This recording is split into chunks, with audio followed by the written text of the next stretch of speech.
But now Mr. Trump is apparently launching a campaign to not just meet, but to actually become President of the United States. And Republican voters apparently don't mind the idea too terribly much. And I do not understand to think about that.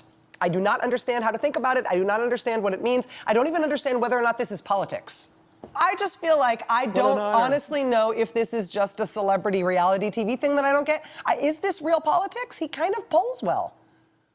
Well, he's kind of a comic book figure. I mean, if you imagine in a Superman or better yet, a Batman comic episode, he would be like downtown developer, walking around with his trench coat, good-looking wife, lots of money, flash.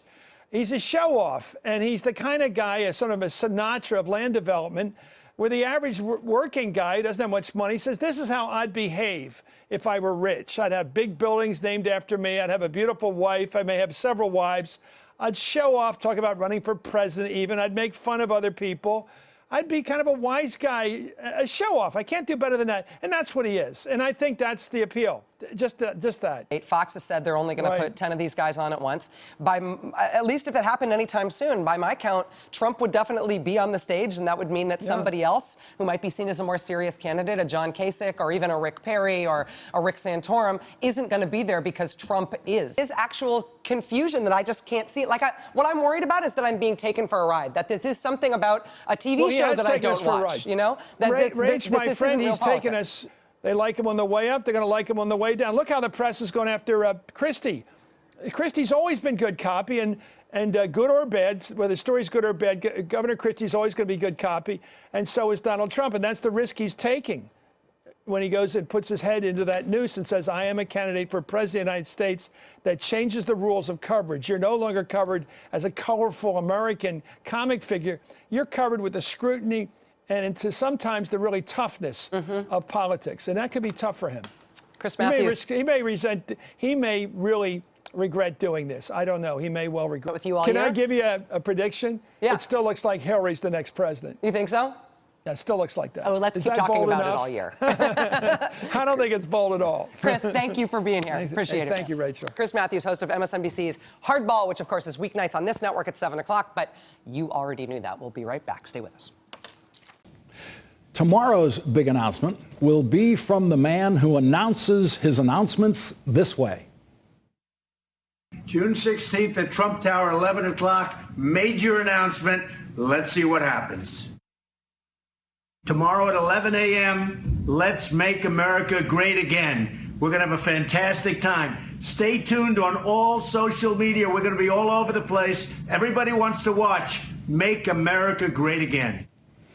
Now, you may have noticed that I have not yet included Donald Trump in our coverage of the Republican presidential campaign this season, and that is because he is obviously never going to be president. He is obviously never going to be the Republican nominee for president, and he is obviously never going to be a candidate for president. What he is going to be is the host of a TV series in which former celebrities are mean to each other, the same job he has held throughout the Obama presidency. Donald Trump is going to announce tomorrow that he is thinking about running for president.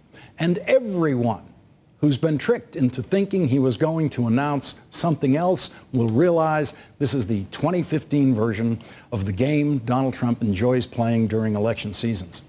And by the time they're counting the votes in the New Hampshire primary, Donald Trump will be back doing what he does best. Gary, you're fired. Maria Teresa, he is never going to file candidacy papers, and he's never going to make it to a debate stage. And I'm not sure when everyone else is going to give up on this. But, it's always fun. He makes it fun. I got to give him that. Well, I have never been wrong about Donald Trump, the politician. So my perfect record on Donald Trump, the politician, I think will be intact at this hour tomorrow night. You're doubling down, Lawrence? You're doubling down. Let's move on to the real candidates who actually will be on the debate stage, like Jeb Bush. All right, we're going to take a break here. But as we go, I just want to put up one graphic of the most important poll facing the non-candidate Donald Trump, who will never be a candidate. And that is that question to voters, Republican primary voters, who would you never vote for? Never, never, never, ever vote for. 59% would never, ever, ever vote for Donald Trump. The next one down from that, 37% would not vote for Chris Christie. Donald Trump knows how to read that poll. But look, this guy, to call him a loose cannon is an insult to cannons. He will get in those debates. They have clear thresholds of support in the polls. And although he's not very high in the polls right now, he's unquestionably going to go up considerably in the polls. I don't think enough to actually, win primaries, much less the nomination, but he will overshadow the main act. He's a sideshow who threatens to swallow the Republican Party. And by the way, if Trump gets enough support in the Republican primaries but doesn't win the nomination, which he's not going to, don't rule out him staying in and continuing to run for president after the nominating conventions. But Trump says we're getting beaten by Mexico. I mean, that's just preposterous, and so there's a level of demagoguery here, which is amusing as long as he's not actually kind of bending our political process. Yeah. But what happened today suggests that he's moving from being a source of humor into something that is potentially a little more worrisome. You saw it right here on the Ed Show, fellas. You were here. I hired him as a candidate. I think he's ready to go. Great to have you with us, Jonathan Alter, Matt Schlapp. Thanks for joining us tonight. And so, as the ugliest presidential campaign in the television age draws to a close tonight, much of America is gripped in fear. Fear that the presidency will be handed over to ignorance, incompetence, and bigotry. But the latest polls indicate that if everyone who intends to vote tomorrow does vote tomorrow, America should have nothing to fear. Donald Trump has taken this country to the brink, and tomorrow voters are likely to take it back. We have one final Electoral College projection for you, this one from Larry Sabato, director of the University of Virginia Center for Politics. And joining us now is Larry Sabato with that projection. Larry, the last time you were on, it looked good for Hillary Clinton on your Electoral College map, but you had not called every one of the states. What's your final tally? Yes, we foolishly have called them all, Lawrence. Yeah. And our projection, I'm sure we're wrong on some, but our projection is that Hillary Clinton will get 322 electoral votes and Donald Trump will get 216. And that includes Clinton carrying Florida, North Carolina, and New Hampshire, which seem to be the closest states right now. Anna Marie, so America has nothing to fear, according to every Electoral College projection, including the one today on Fox News, which has Hillary Clinton at 274. Right. Well, we don't have maybe to fear a Trump presidency. I mean, there's still a lot to fear. I think now my biggest fear is that people, if Trump is defeated, will all wipe our brows and sigh and just move on and think that that's going to be it. The horror movie has ended and the monster has been defeated. Now we can move on. I think the sad truth is that Trump's popularity revealed some really ugly things about our country, and we're going to need to work on that. I am hopeful that this is going to be a fairly resounding victory, and that is going to put some shame back in people about the kinds of things that have come up during this election. Let me be the opposite coin to Anna Marie on that, and let's look at the optimism at Larry's map. I mean, if Larry's map comes to fruition, what is going to happen is that Hispanic voters in Nevada and Colorado and Florida are going to be the ones that put Hillary Clinton over the top.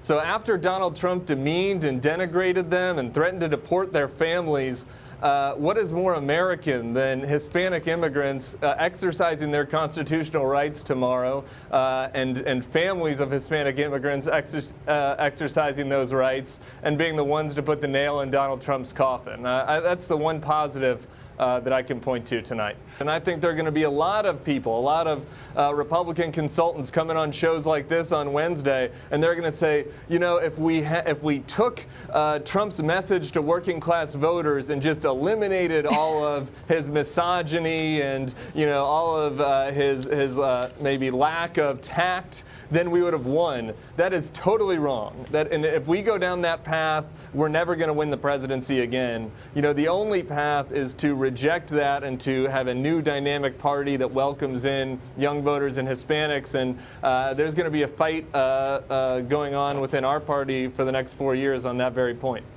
They essentially did not get this right. We're covering a story that no one saw coming. Well, my crystal ball's been shattered into atoms here because I predicted the exact opposite of what happened. But I'm a typical, you know, campaign consultant type that we've been living and dying by data for a long time. And tonight, data kind of died. The exit polls originally were off. The polling beforehand, the most credible polling, was off. And Trump has built kind of a new model here. And I think it had two parts. One is he had resonant issues. People want to change. They want to punish politics. And I agree with some of the stuff Chris said about how the working middle class has had it, and this is how they riot. They vote for people that the establishment thinks are irresponsible. But the other half, and we can't miss this, is what a big generic Republican wave it was. There was a real repudiation of Hillary Clinton and I think the Obama third term. It needed two pieces to be such a different kind of thing, and I think they were both very, very powerful. So there's going to be a lot of soul searching should Trump win, and looking at the numbers, I think that's more likely than not, in the Democratic Party as well as in the Republican establishment. What Donald Trump is offering in terms of policy is as radical a departure from normal American politics as anything that has ever happened in any of our lifetimes. I mean, he has promised political vengeance for his enemies. He has promised to jail his opponent in this election. He has promised to restrict the press in unprecedented ways. He has proposed banning Muslims from the United States. Even if you don't believe it, he has. He's not rescinded that pledge. He has pledged to rip us out of NATO. He has said he will go meet with Vladimir Putin. He doesn't care if President Obama is still in office. He will do it before he's sworn in. He's promised to create a national deportation force to go door to door, business to business, and throw more than 10 million people out of this country. I mean, if he does any one of those things that he has promised to do, our country is about to face some serious crises.